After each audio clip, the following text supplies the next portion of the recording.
عمران خان صاحب کو ایک منصوبے اور مقصد کے تحت 2 ماہ بعد اٹک جیل سے اڈیالہ جیل میں ٹرانسفر کیا گیا، اور جو اڈیالہ جیل میں ان کو سیل دیا گیا انتہائی چھوٹا، بدبودار اور اندھیرے والا سیل ہے، اور اس چھوٹے سے سیل میں ذرا سی بھی واک اور نقل و حرکت کی گنجائش موجود نہیں ہے، نہ ہی ان کو کسی قسم کی نقل و حرکت اور واک کی اجازت دی جا رہی ہے، اور جس طرح کا ان کو کھانا غیر معیاری، ملاوٹ زدہ اور غیر محفوظ کھانا دیا جا رہا ہے، اس سے ان کی جان کو شدید خطرات لاحق ہیں۔ اس بابت ہم نے بشرا بی بی صاحبہ کی طرف سے اسلام آباد ہائی کورٹ میں ایک پٹیشن دائر کی ہے، جو آج سماعت کے لیے فکس ہے، اور کچھ آبجیکشنز اس پہ لگائے گئے تھے، انشاءاللہ وہ آج دور ہو جائیں گے۔ ہم نے جو اس میں استدعا اور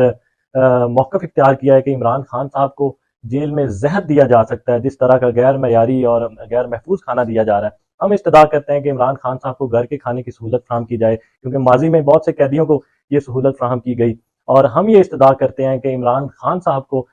جو ہے وہ جو کھانا دیا جا رہا ہے اس کو پراپرلی اسپیشلائزڈ ڈاکٹر سے چیک کروایا جائے، پھر ان کو کھانا مہیا کیا جائے، کیونکہ غیر محفوظ کھانے سے ان کی جان کو شدید خطرات لاحق ہو سکتے ہیں۔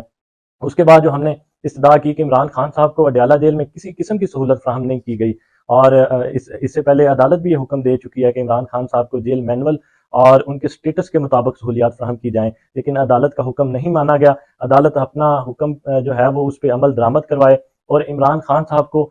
جو واک اور ایکسرسائز کی اجازت دی جائے۔ اس کے بعد ہم نے جو استدعا کی کہ عمران خان صاحب کے ساتھ اڈیالہ جیل میں انتہائی غیر انسانی سلوک کیا جا رہا ہے، جو آئین پاکستان کے آرٹیکل 9 اور 14 کی خلاف ورزی ہے۔ امید ہے کہ اس ہماری پٹیشن میں انصاف کے تقاضے پورے کیے جائیں گے اور ہمیں انصاف فراہم کیا جائے گا۔